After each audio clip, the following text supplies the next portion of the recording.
Welcome, I'm Dr. Melina Roberts, and I want to talk about a condition called SIBO. Now, a lot of people are talking about SIBO, so I want to get into it, and I want you to gain a better understanding of what SIBO is, and then how to recognize some of the symptoms of SIBO. Now, SIBO, what it is it's small intestinal bacterial overgrowth. And where the small intestine is, we first have the mouth, and then we have the esophagus, then we have the stomach, then we have the small intestines, and then we have the large intestines. And the small intestines is made up of three parts. So you have the first part of the small intestines, which is the duodenum. And the duodenum is where we absorb a lot of our minerals. And then we have the second part of the small intestines, which is the jejunum. And it's where we absorb a lot of our water-soluble nutrients. It's where we absorb our carbohydrates, our proteins. And then we have the last part of our small intestines, which is the ileum. And this is where we absorb a lot of our fats and our fat-soluble vitamins. And it's also where we reabsorb the bile salts. So the small intestines plays a huge role in terms of absorption of nutrients for the body. Now, throughout our digestive tract, we have an ecosystem of bacteria and fungus that live within that digestive tract, and they need to be in a nice balance in order for us to have good, proper digestion.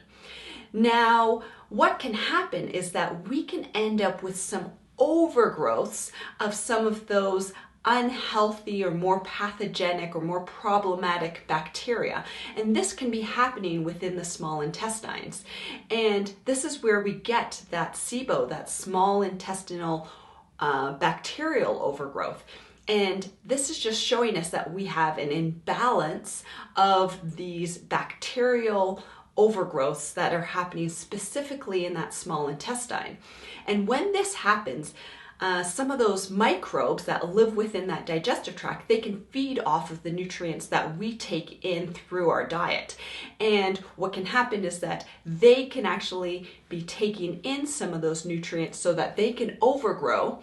And what happens is that it leads us then deficient in some of those nutrients because we can't properly absorb those nutrients.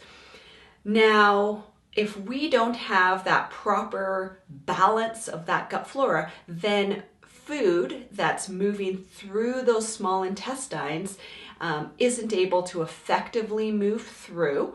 And if things aren't effectively moving through those small intestines, then we don't have proper absorption of those nutrients.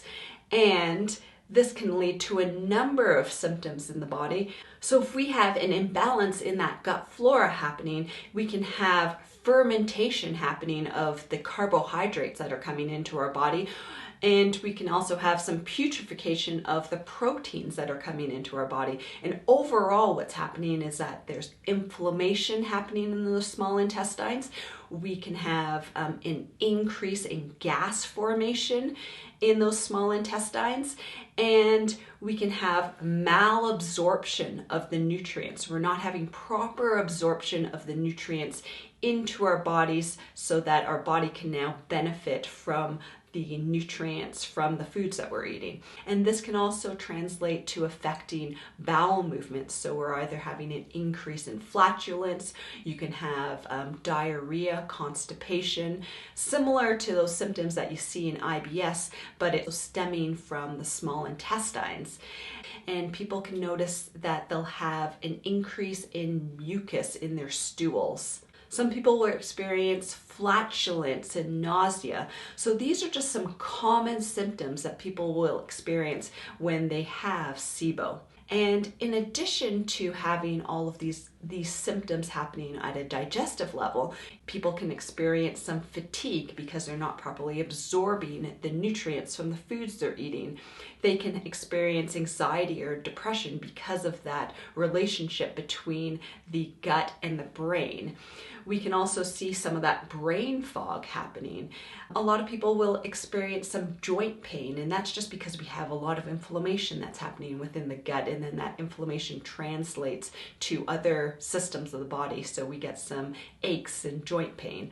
Some people will experience some skin issues because since we're not properly absorbing proper nutrients, and because we have more toxins that are staying within the body because absorption and digestion isn't happening as well, we can end up with skin issues like rashes and eczema and acne.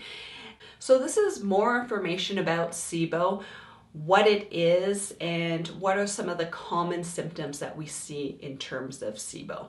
All right, so thank you so much for watching. I encourage you to share this with your friends and family, to press the like button, to make a comment below, and until next time, continue to learn, grow, and build health.